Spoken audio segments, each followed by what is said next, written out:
This is a video review of Transformers Generations 30th Anniversary Voyager Class Whirl. And when we first saw pictures of this guy, when he was first announced, I was so excited because this guy, he looks like something that Takatoku would do if they were still in business, which is just fantastic. If you don't know what Takatoku is a company that was responsible for making the original Jetfire mold from G1, and that was originally the VF1s from Macross. They made the original Roadbuster mold, which was Mugen Caliber from Dorvac, the original Whirl mold, which was Oberon Gazette from Dorvac. They did tons of awesome stuff like that, and I just love Takatoku. I'm kind of a Takatoku fanboy, if you haven't noticed. So this figure, it's not just a Hasbro update of an old design, it's a Hasbro update of an old design that kind of acknowledges the Takatoku pedigree of Whirl, and that's just awesome. Now, that's not to say that this figure is perfect. I actually have quite a few problems with it, but conceptually, at least, it's awesome. Like, this thing has Gwalk mode, and that's awesome. Now, I think the helicopter mode looks good. I think it's a bit wide, though, because Whirl's supposed to be, in all ways, a thin and a sleek helicopter and robot. He's not supposed to be bulky at all. But this helicopter is kind of bulky. I wish they made it a little bit less bulky. Now, the kibble that he does have, the original Whirl did have too, but not as much. It was better hiding it. Because Whirl's not supposed to be like an Air Knight or a Super Frelon. He's supposed to be just sleek in all ways, so I'm a little bit disappointed in this, and it does kind of reflect badly on his weapons too, because his weapons are all these giant things. They do have some neat things on them, like they use the 3mm clip system, which we have not seen in quite a while. I'm glad Hasbro's going back to it. I hope it stays back to it. But the problem is that these weapons are all really big, and so if you start attaching him to his sides, he just starts getting bigger and wider, which is not what Whirl is supposed to be. And so I do have a problem with his weapons like that. And this one actually does work well in robot mode, and this one can work well. But these two over here are just kind of not good with Whirl. They'd be great on other figures, though, just not on Whirl. So I will be going back to this one. And there is something that you can do with this figure, and I feel like Hasbro is kind of careless with this weapon, though, because it's supposed to attach under here so he has a gun.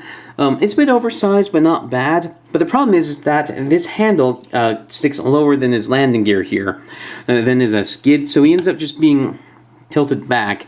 So he really can't use any of his weapons in his vehicle mode, which is kind of sad, because Whirl's kind of known as a psychopath. I don't want to spoil any of the comics, but he does something that causes a lot of bad stuff, because he's just such a kind of an awful dude. Now, anyway, this helicopter, I do like it quite a bit. The thickness does bother me, but overall, it's pretty good.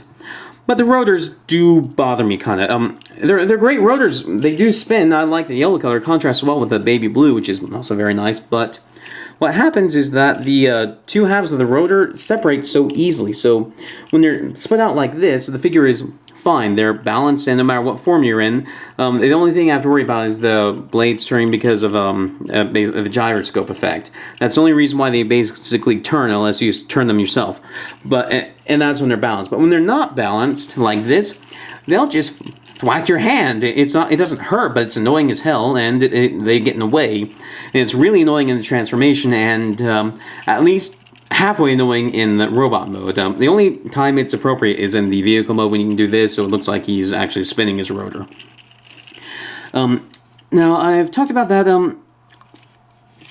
I think it's about time we go to the Gwalk mode. Now, to do this, we're going to pull these out, and what's happening is that there's a little tab right there that goes into a little slot right here. When you pull the arms away, that frees up the legs. So we're going to pull the arms out like this. Then we're going to pull the legs down like this.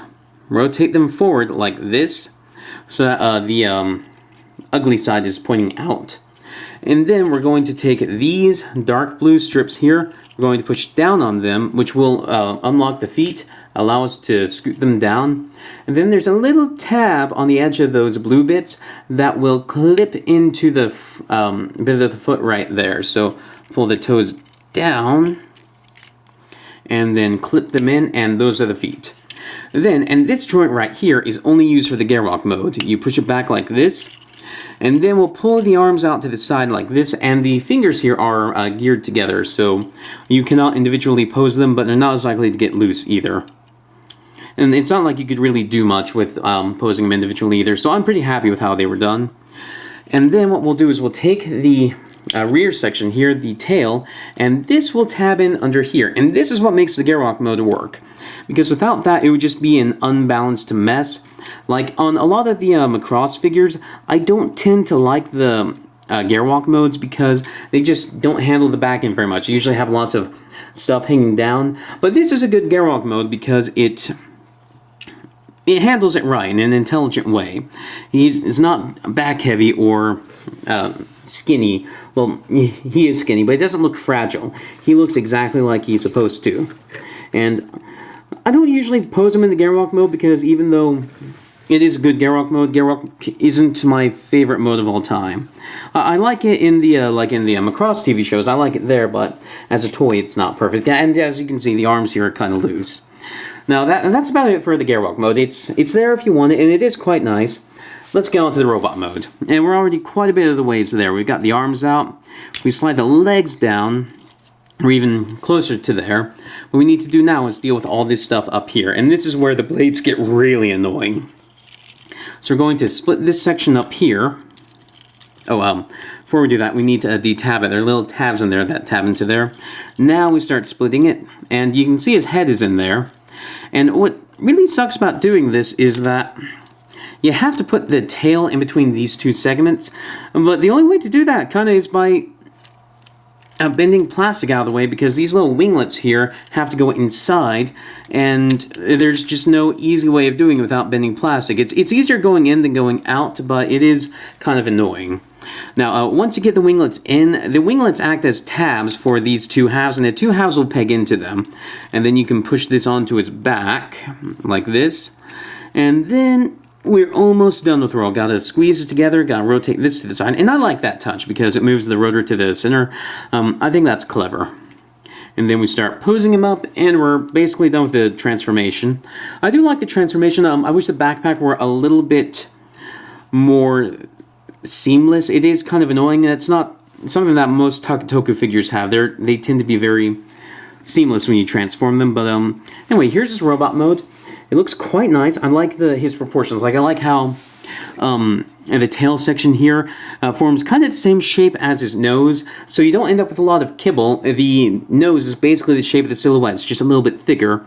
So they handled the nose section very well. The legs, I actually really like the way the legs are shaped. I like the way the feet look. I like how he has a backwards knee. I think that's really interesting. I wish that they had filled this in. And the shoulders are actually kind of interesting here. I think you have lots of joints in here. You have a joint in here like this. You have a joint like this, and then you got a ball joint in there. And then this can actually scoot in if you want to arrange his arms a little bit differently. Like if you don't want his arms as far out. But the problem with doing it any way other than the way I've done, which I have not seen many other reviewers do, by the way, is that you kind of run into a gimbal lock problem where you'll be moving the arm, and you think you're turning one joint, but you're actually turning the other joint because they're aligned.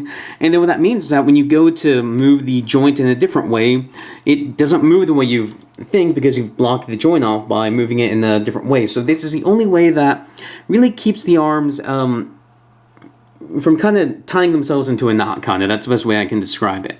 And I do like this way as well, better than having it on the side like this, because doing it like this, you don't see this detail here. You have to see that detail from the side, which I guess it's nice that you get to see it from the side like this, but I think it works best as on the front. It makes the front look better. Beefs them out a little bit more, because like this is a little bit pushing his skinniness to the extreme. So that's how I handle the arms. You do get full arm articulation like this. The arms will rotate around 360, then go up and down like this, then go in and out like this. They can actually still rotate like this, and then they can still rotate down here at the above the elbow, and then get double jointed arms, and then you can pose the fingers. So his shoulders, his arms are very articulated. His head will look up, down, left, right, and can even wiggle side to side. His legs go forward, back, in, out, rotate above the knee, and then you can bend at the knee. And if you do want to use the different leg configurations, a more classic one where the knee bends back, you can do it, but the thing is that his knees are built, his feet are built to hold him the other way, so you have to bend his knees back like that to support him, so he doesn't look, basically it doesn't look as dynamic doing it like this. You can do it, I just don't prefer it that way. Now, I do have a big problem with his legs, and that is, if you look at it, you can see that the knee here is attached to the thigh by this very thin bar right here. There have been lots of reports of that bar breaking, and it would be super easy to break it. Now, I don't think it's going to break by this, but if you start turning this thigh joint, but then it gets blocked or jammed for some reason, and you're turning it from down here, you could easily twist that bar until it snaps. So I'm not happy with that. And then I'm also not happy with the ratchet in here, because this is a soft ratchet. It's just plastic grinding against plastic. It's going to get loose very soon, and just a friction joint would have worked just as well. So I'm not happy with the build quality of the knees, but otherwise I do like this figure quite a bit. I do need to tighten up a couple joints, but it's overall a very nice figure. We do still have his weapons here. These ones are still a bit too bulky. You would attach them to the underside of the arm, and then they would just, you wouldn't see them, or they would be too big. You do get this one, which can attach to the underside like this, and it will look pretty decent. It's just, again, it doesn't look like he's holding it. The only one that I really like in this mode is this one, and to use it, you fold up the fingers, and then you slide it on like this, and it gives him like a handgun. So he's kind of like the opposite of a Shockwave. Oh, speaking of Shockwave, this guy, he's the opposite of Shockwave because he has he's like the Autobot version of being a psychopath that has a gun arm and then a single eye. Speaking of the single eye, though, let me see if I can get the... there you see the light piping. What happens is if you turn his antenna forward, you'll actually block the light piping, because there's a little section right there that will go over the light piping section. And I'm not entirely sure why they did that. It's interesting. I like that it's there, I just don't quite understand it. But anyway, this has overall been the review of Whirl. I have some problems with him. He's still a great figure. He doesn't quite match up to how I've idolized Takatoku. I wish he were a little bit better, but he's not bad. He's definitely an easy buy. If you see him, get him. Anyway, this has been a video review for Whirl. I review Power Rangers, Transformers, Macross figures, lots of stuff like that. If any of that sounds interesting, please subscribe. I got some neat links down below, like a Facebook and some playlists. And thank you for watching.